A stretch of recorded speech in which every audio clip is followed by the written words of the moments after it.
Hello everyone, स्वागत है आप सभी का हमारे यूट्यूब चैनल में जहां हम लोग इन्फॉर्मेटिव वीडियोस लेकर आते हैं। मैं हूं जावेद और आज हम लोग बात करेंगे about the Simon commission.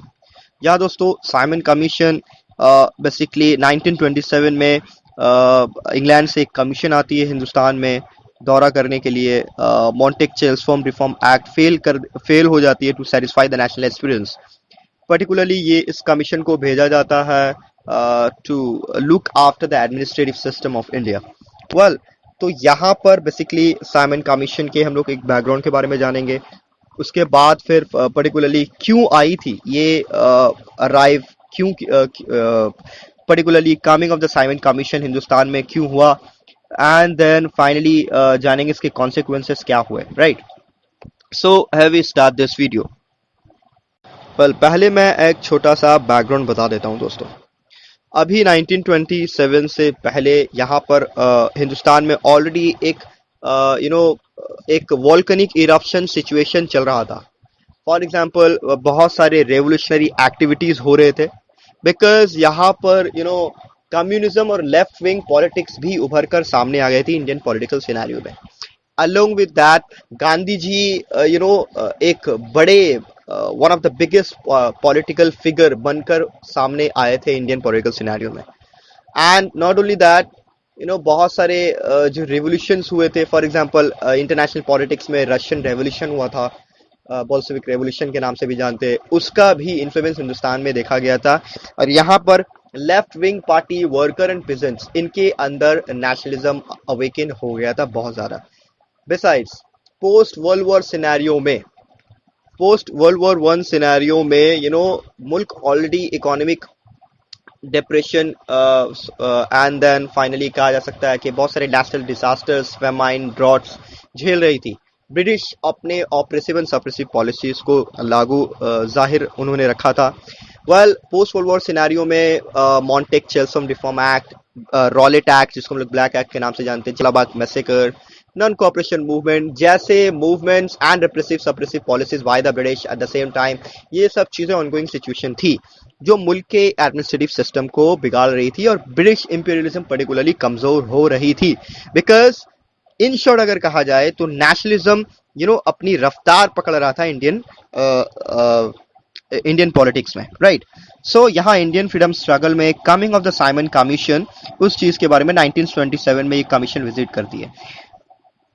So Indian reform act of 1919, जैसे कि मैंने बताया, मॉन्टेक चेल्सफॉर्म रिफॉर्म एक्ट, ये फेल कर जाती है to satisfy the national aspirants of the Indians. Right, तो ये it was quite obvious because Montagu Chelmsford reform act में हकीकतन ये दिखाने की कोशिश की गई थी, इट वाज प्रिटेंडेड और इंटेंडेड कि ओरिजिनल जो पावर है वो दरअसल अभी भी ब्रिटिश के हाथ में ही है और हिंदुस्तानियों को जो रिप्रेजेंटेशन मिला वो बस नाम का ही रिप्रेजेंटेशन है, काम का नहीं है।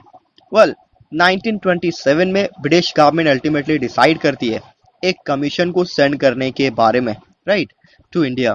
सो ये it was composed of 7 members. यहाँ पर 7 मेंबर्स को कंपोज किया जाता है। इंग्लैंड के जाने माने बड़े बड़े जो एडमिनिस्ट्रेटर्स होते हैं उनको इसमें अपॉइंट किया जाता है।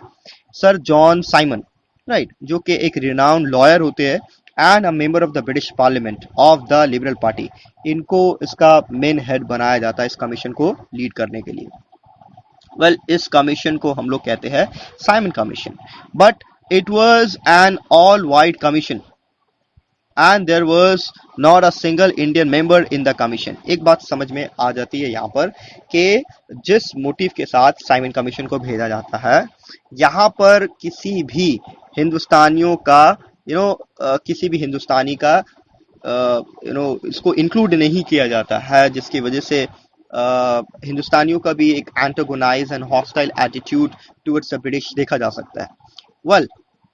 तो यहाँ पर it was looked upon as a direct insult to the people of India, right, that was quite obvious.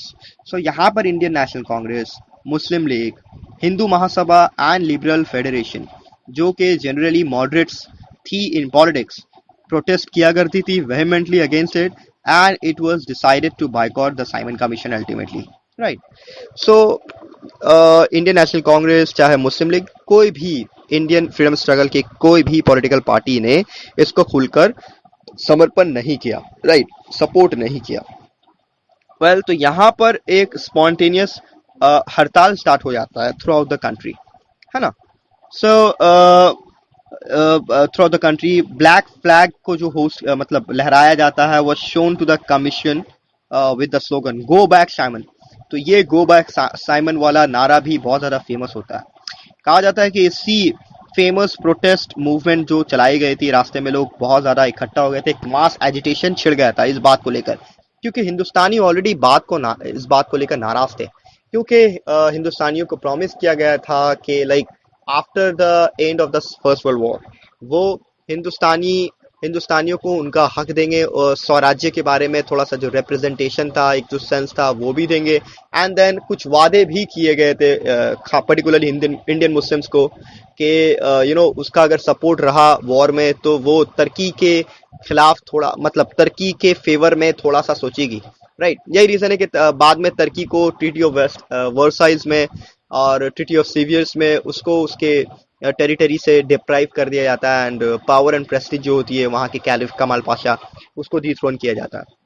उस बात से लेकर यहाँ के मुसलमान परेशान थे। यहाँ पर हिंदुस्तानियों को वादा किया जाता है और गांधी जी यही रीजन है कि जब ब्रिटिश इंपीरियलिज्म कमजोर हो रही थी तो उन्होंने सोचा कि लोहा गरम में मार दो हथौड़ा। So that is another thing.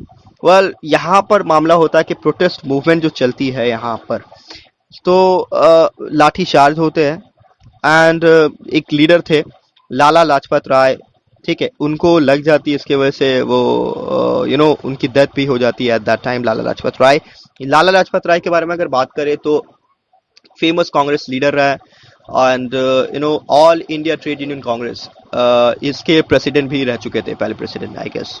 सो जवाहरलाल नेहरू, गोविंदा बल्लभ पंत ये मर्सिलेसली पीटे गए इस चीज में।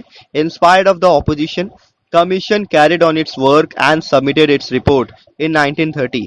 तो 1930 में अल्टीमेटली रिपोर्ट सबमिट करती है and the government of India act was passed in 1935 on the basis of the recommendations of the Simon commission. तो ये बात यहाँ पर समझ आ जाती है दोस्तों कि साइमन कमीशन बेसिकली यहाँ के एडमिनिस्ट्रेटिव सिस्टम, यहाँ के कानून व्यवस्था को लेकर पुलिस सिस्टम हो या किसी भी दूसरे सिस्टम को उसको देखभाल करने के लिए और एक नया पैटर्न को तैयार करने के लिए आई थी, जिसने अपनी रिपोर्ट बनाई 1930 में और गवर्नमेंट को सबमिट कर दी। गवर्नमेंट ने ultimately government act of India act पास किया जो 1935 बहुत ही फेमस एक्ट है बाय द ब्रिटिश, जो कुछ हद तक एक्सेप्टेबल था, राइट। वेल, ये थी साइमन कमीशन की कहानी।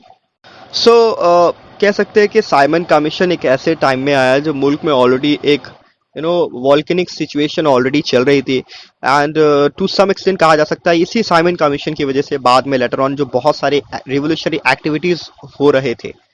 फेमस जो एक Lahore conspiracy case, Meerut conspiracy case, इसमें उन्होंने बहुत बढ़ चढ़कर कार्रवाई की और बहुत हद तक ये उनके हक में फायदेमंद साबित हुआ ये साइमन कमीशन, राइट। लेकिन ये हिंदुस्तानियों के हक में बहुत ज्यादा ही गमगीन मामले को सामने लाया था, राइट। सो टिल देन अगर आपको वीडियो पसंद आया है so please like and subscribe.